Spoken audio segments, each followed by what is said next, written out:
Hello everyone, this is Dr. Paul Rose, and this is a presentation that explains some of the statistical output that you can do when you have collected data on zoo animal behaviour.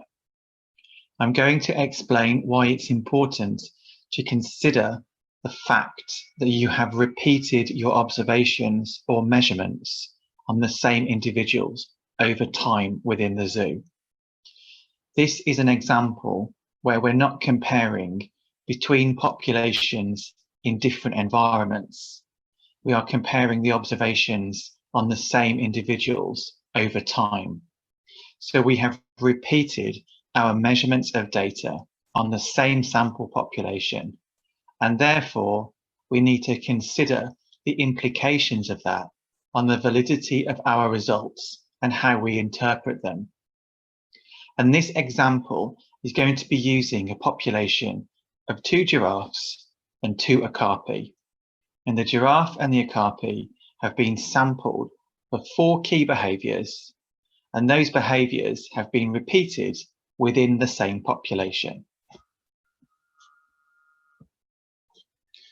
So here are my raw data that I have in Excel. I have got my time periods of where the animal has been repeated. I have got the species of animal. I've got an ID within that sample population. I have got an ID of the sample itself. So A, B, C, and D repeats because that sample is specific to that animal of that species. I have got the sexes of the animal. I've got the location within the enclosure to see whether or not that might make a difference. I've got my 4 behaviours of ruminating, feeding, walking, and standing. And because the animals were observed in 6-minute sample periods and a continuous sample of seconds was recorded, I've got the total number of seconds within that sample period. So the first thing that we are going to do is copy our data into Minitab so that we can do the preliminary analysis and look to see why repeated measures are so important. So the first thing that we are going to do is look at something very basic. Maybe we are interested in seeing where a difference might be within our sample population.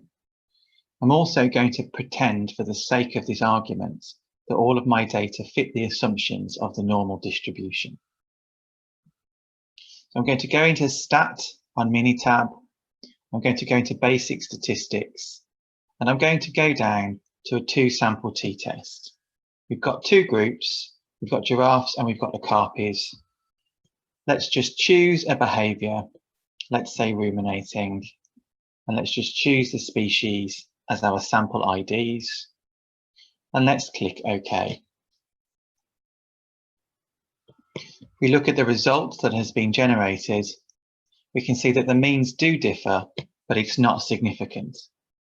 The problem is, this very basic analysis doesn't really tell us why we might not have a difference, or indeed why we might have a difference if that p-value was significant. So we need to think about doing some more complex analysis that would enable us to work out what we're doing, what we're sampling, and where the differences might lie for further explanation or evaluation. So we can look at doing some modelling of these data, and modelling enables us to predict the outcome. We look at our potential predictor variables, we look at our outcome variables, and we see which of our predictors is likely to explain our outcomes. So in this case, our outcomes are the behaviours of the animal, the rumination, the feeding, the walking, and the standing. And the predictors are the time of the observation, the species of animal, the sample itself or the individual involved, where the animal might be in its enclosure, and the sex of the animal. So we know that this t-test has produced no particular difference, but we also know it's relatively weak in terms of what it's telling us. So let's go and do something a bit more complicated. Let's go into regression and let's fit a regression model. And let's say that our response might be rumination again as our predictor. And let's say that we're again interested in any species differences.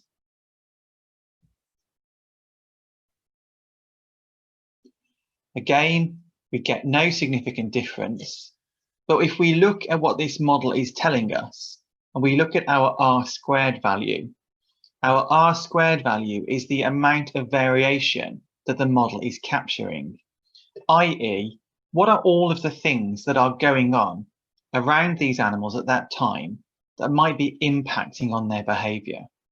The things that we have put into the model affect the R² value. And what we want is an R² value as close to 100 as possible. The higher the R² value, the more variation is captured by the model. The R² value in this case is really, really weak.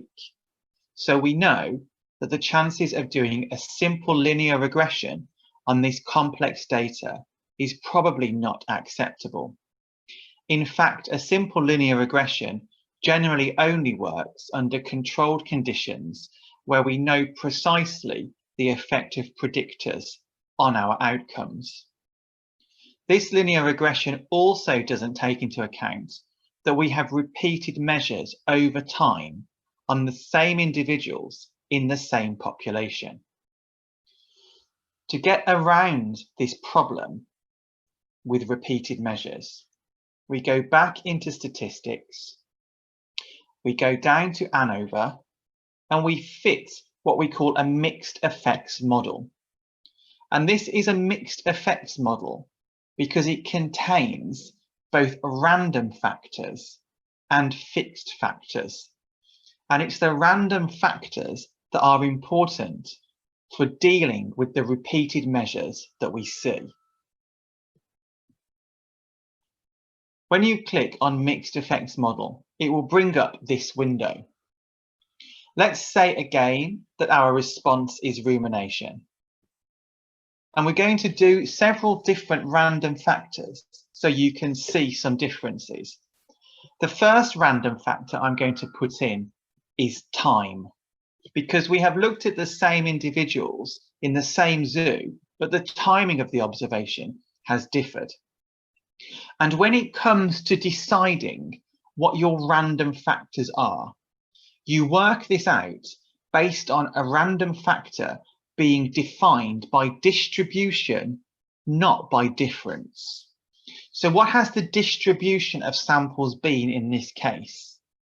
They're not differences between individuals because the individuals have remained the same. The distribution of sampling is what has changed. So we pop time, and then in our fixed factors, we can say, let's see if species, and let's see if sample, and let's see if sex has changed anything. We have not altered anything about the species. We have not altered anything about the sample itself. That's remained consistent. And we've not altered the sex of the animals.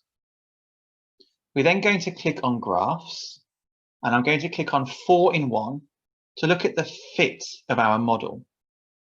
Now, I know I said I'm assuming normality for the purposes of this demonstration, but you should always check your model fit, regardless of the distribution of your data, to simply make sure your model is valid and reliable for the characteristics of the data that you are putting into it. And then I'm going to click OK. Let's look at the normality plot, which is probably the most important. And if we eyeball those data, we can actually see there's not a bad fit along that red line. So we could be relatively confident with the output from this model. However, the plot of the residuals against fitted values is a bit more scattered. So if we were doing this properly, we might want to further consider the distribution of our data before we go any further with more complex analysis. The factor information is provided to you based on the type of variable that has been included, the random and the fixed factors. And here we can see the model output based on the actual specific random factor and the p-value associated with that.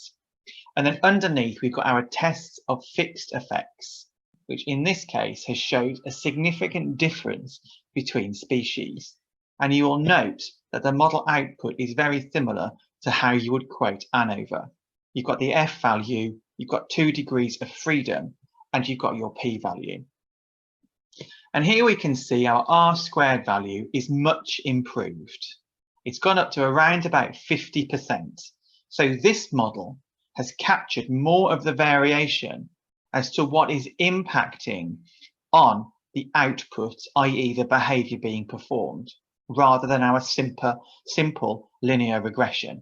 So we know this is a much better model to use. And at the bottom, we've got our coefficients, and we can see that it's taken the giraffe and it's compared the okapi to the giraffe. If you would like to know all of the influences of all of the predictors, we have to ask for that separately. So we go back to our mixed effects model and we go to comparisons, and we would like to know whether species has any impact. And here we can see the specific differences between the giraffe and the okapi. There is a higher mean overall for rumination in the okapi compared to the giraffe. Now, I said to you that the distribution of samples is what's important for your random factor. So we're going to change that slightly now and think about how the observations have been distributed across the sample population. They've not only been distributed by time, but they've also been distributed equally by individual animal. So let's go back into our model and let's change slightly what we do. Let's get rid of all of our fixed factors. Let's keep the same response of rumination. And let's say that the sample is now the random factor, because we have distributed our observations equally over the same animals. And let's say our fixed factors are now time, species, and sex again. We'll make sure we've got the same graphs and we'll click OK. Again, we've got a relatively tight normal distribution, in fact, a better distribution than what we've had before. And it's also moved some of the residuals closer to that baseline. And therefore, that gives us an idea that this might have improved the model slightly. Let's have a look at our model output. Here you can see that the actual sample itself doesn't seem to be making a difference. Time now seems to have a significant influence on the output of the behaviour, and the R² has gone through the roof. So we've got an even better R² value by considering time as a predictor of the behaviour and the sample, the individual animal, as the random factor. And what we can see here are the differences between the times, and we can also see that sex has now been included in the model. It didn't run sex before, but it has run sex successfully this time. So this model is obviously a better fit. Again, we're interested in what might be predicting this output. So let's go into our comparisons. Let's choose time as our comparison. And let's run that comparison.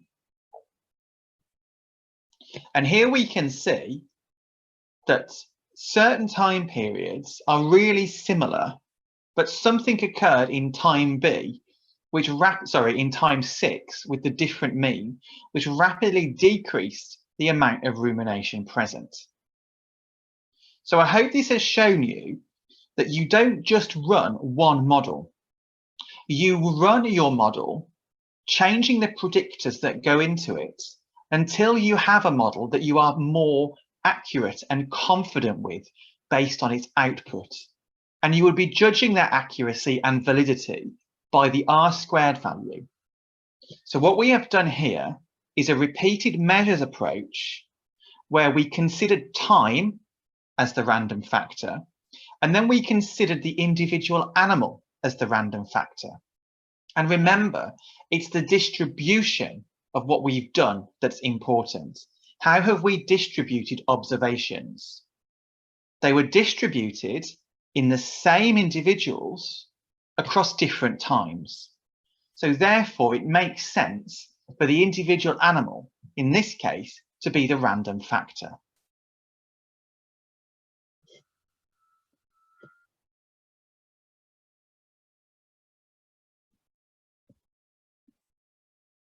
Now what I'm going to do is I'm going to go back into Excel and I'm going to sort some of my data to look more specifically within a population. So to sort data, it's easiest to go to the filter here. And what I'm interested in now is just the giraffe themselves. So here I've now got my subpopulation of the giraffe, and I'm going to copy these data into Minitab.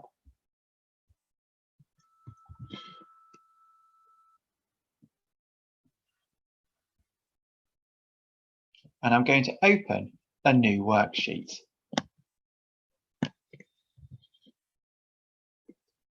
One of the things that we looked at are differences between the ID. So we had the sample difference, and now we've got the individual ID difference too. So maybe we are interested in something very specific to that one population. Let's go back to our Anova, and let's go back to our mixed effects model.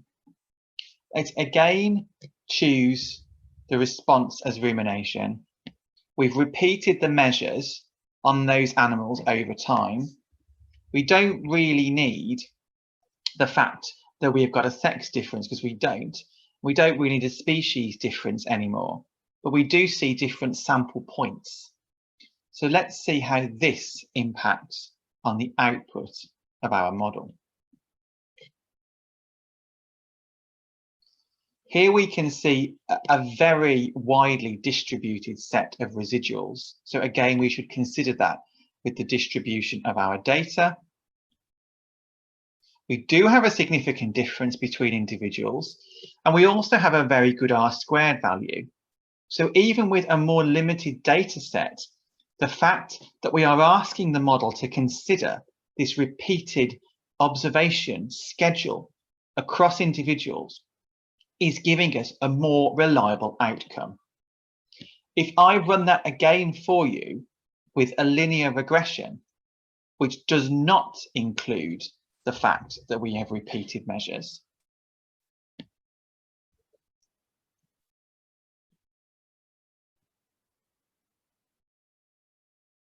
here you can see that yes, there's a significant difference, but our R-square value is really poor. So that's the key take-home message for anything that we do at the zoo, where we have multiple observations on the same individuals and those individuals don't change. It's much more important to consider that when you are choosing your analysis, because this R-squared value of this test that's repeated observations on the same animals is the model that is the best fit and is the one that is the most valid to use in this circumstance. The last thing that we are going to do today is look at presenting the output of graphs in Minitab that allow us to show those graphs to publication quality in any of the academic writing that we do. So I'm going to go back to this first worksheet, and I'm just going to run a one-way Anova because I want to show you a nice example graph which you could use if a one-way Anova was appropriate for your data. But in this instance, I'm simply using this to generate a graph that I want to edit.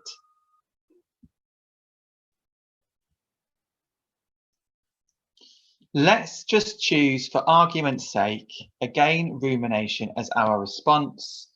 And let's choose our different animals as our sample.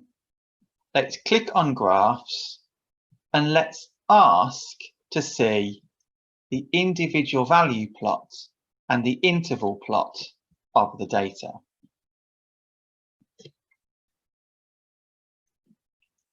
So here what we can see is Minitab has very kindly drawn us two graphs that show the individual values that go into that average rumination time per individual animal, so you are able to see where these differences might lie, as well as the confidence intervals around the mean. So they basically show you the amount of variation that is around each average data point for that behaviour. And if we just go back to the output here, we can see there is a significant difference between individuals. So maybe we didn't care so much about where the difference actually is. Maybe we're just interested in the average time that was taken in one specific time period. If we had got all of our samples recorded at the same time, we could then do a more accurate comparison. But again, this is not taking into account the repeated measures. So we wouldn't use this one-way Anova approach on this repeated measures data. The reason that I have done it is because I would like to show you how to edit one of these graphs to make them look presentable. And we're going to choose this graph to edit. The first thing that we do is we click on the graph and we can see that figure region is highlighted. And I don't like that nasty grey background.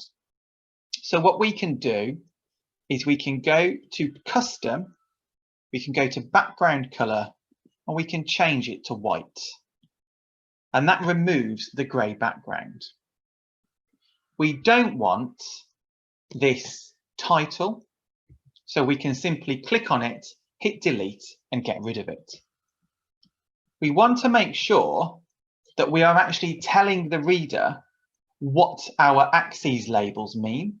So we click on our axis, we go in to the editing window, and we choose the label that we would put on our axis. So in this case, this is the individual animal identity. We would choose a size 12 font, so it's legible, and we would choose a font that is a professional standard. And one of the nice things about doing this in Minitab is if you want to choose the format for one type of thing, you can then automatically copy it to all of the others. And I'll show you what I mean by that. Because if you simply clicked this button here, apply the same font to all axis labels, it would have changed both the rumination and the animal identity to the same format. Always remember to give your graph units. So this is the seconds that have been calculated, and we're going to put the average on that because that is what's displayed.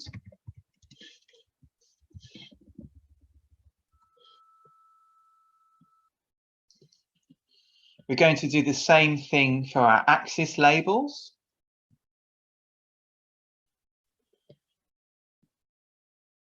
We're going to ask it to be Times New Roman. We want it 12. We'd like it in black. And we're going to apply that to all of the axis labels. And there we go. Everything is changed together. You can see that Minitab very helpfully provides these lines around the graph. And if you try and get rid of those here, what you will see is, unfortunately, they get rid of all of them, and you don't want that. So if I say, please remove that and change it to white, you actually remove both the y-axis that you want as well as the secondary y-axis. So I'll show you a trick to do that in a moment.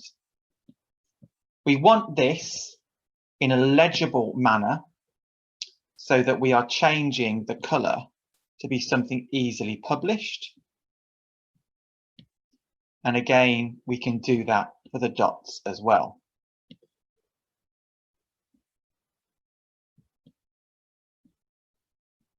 And we can change the thickness of this line so that it's clearer to read if this was ever printed. And we can keep these distribution symbols as they are simply because we know that they are in an already monochrome color that is good for printing. But what we could do is we could convert them to an open symbol that was in black, just to make them a little bit more legible. And now what we have is a graph in Minitab that has been edited to make it more publication quality. So what I will do now is send this graph to Microsoft PowerPoint. So you right click and send to PowerPoint.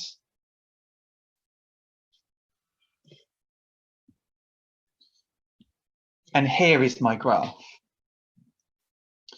And what I'm now going to do is right click and save as a picture.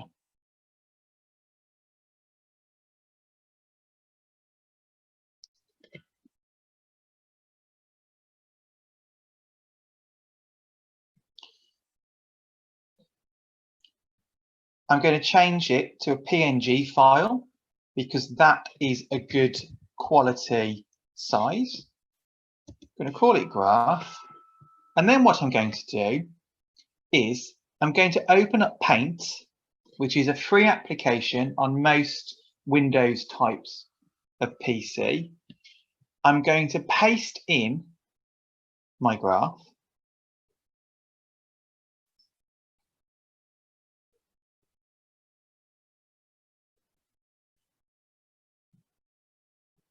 Find where it's gone.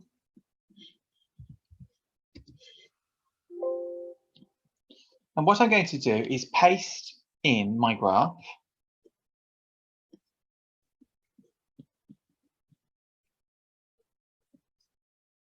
Here it is. And I'm simply going to go to my brushes. And I'm going to choose a thick brush that is in white.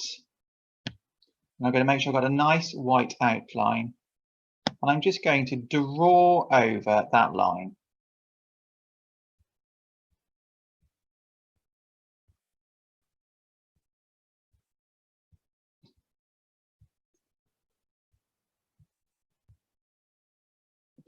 And then I'm going to do it down here as well.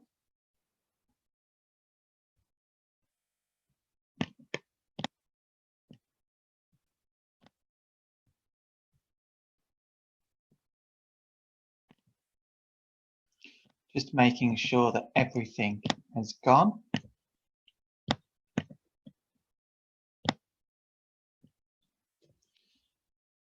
I'm going to save my diagram.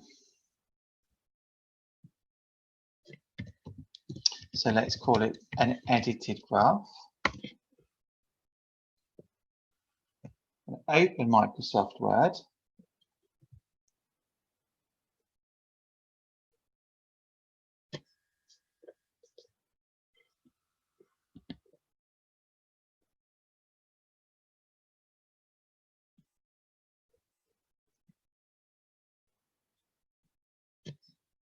And I'm going to insert a picture.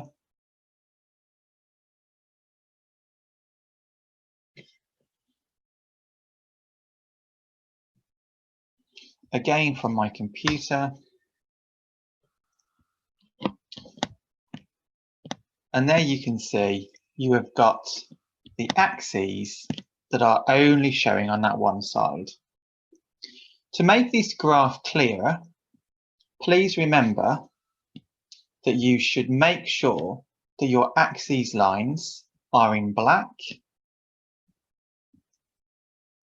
because the automatic grey doesn't always show up very well.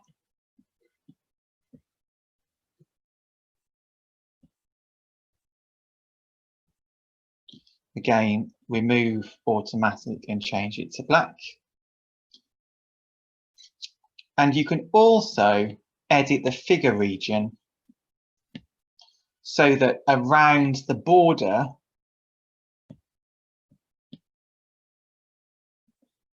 you just turn it to white, and then when you copy that figure, if I resend that figure to PowerPoint, you can see there is no grey border around the outside of the figure. So here is my final picture in Minitab. So here is my final picture from Minitab, pasted into Microsoft Word. I'm going to crop it down so it's more manageable. I would give it a caption underneath, which would be the average rumination time. And we would check to see what that graph actually meant by going back to Minitab. And we can go to the window Project Manager, and it will tell us that it's the interval plot and it's an individual value plot. So if you're ever stuck on what you have, you can check within Minitab for the description of the graph.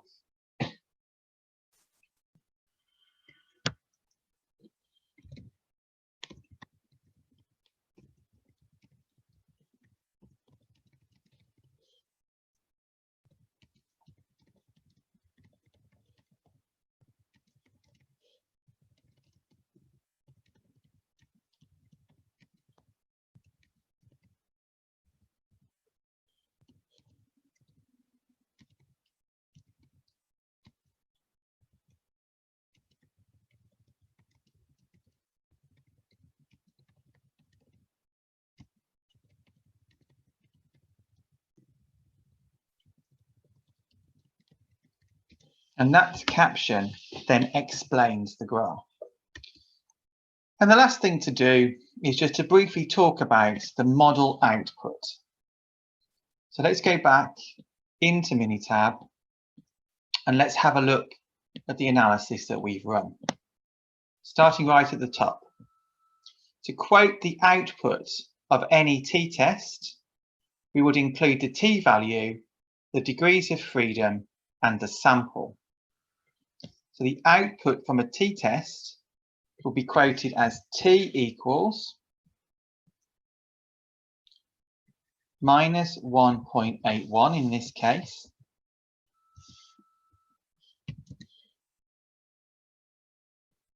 df as 20 degrees of freedom. How many samples did we have? We had 12.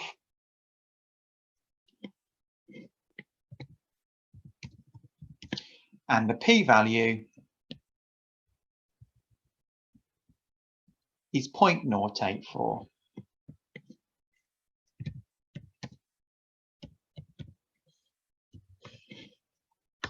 The next thing we did was we looked at a simple linear regression. So here we can see we have the species as the output variable. So our f value for the regression, so f equals 3.28. We have got 1 degree of freedom. We've got an R² value that's very poor.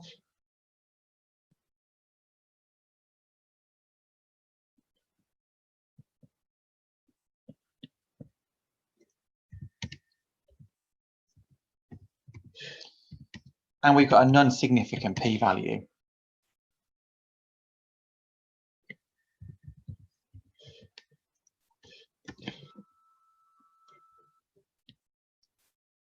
let's go down to our mixed effects model, and we will just do the output of the mixed effects model that was really strong.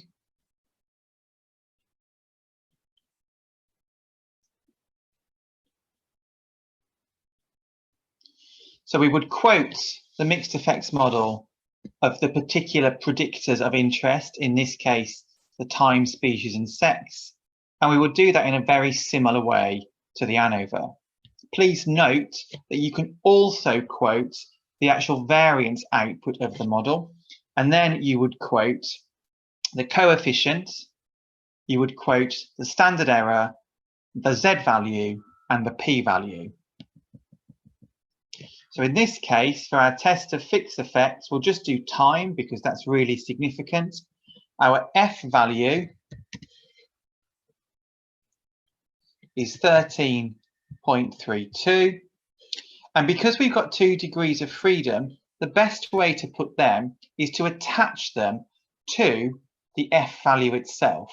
So starting with the smallest one, which is 5, and then 15, and then put them into subscript